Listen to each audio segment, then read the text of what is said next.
তেল দিলাম, তেল দিয়ে জিরে, গোটা গরম মশলা, মটরশুঁটি, পেঁয়াজ, কাজু বাদাম, মাংস আগে থেকে ভেজে রেখেছিলাম, মাংস ছোটো টুকরো, পনির দিয়ে দিলাম। এটা ভাজা ভাজা হোক। এবারে রাইসটা দিয়ে দিয়েছি, দিয়ে লবণটা পরিমাণ মতো দিয়ে দেবে। আমি যেহেতু আগে লবণ দিয়ে রেখেছিলাম তাই সামান্য একটু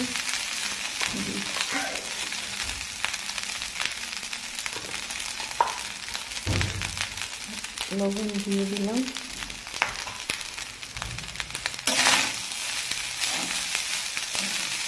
লবণ দিয়ে নাড়াচাড়া করে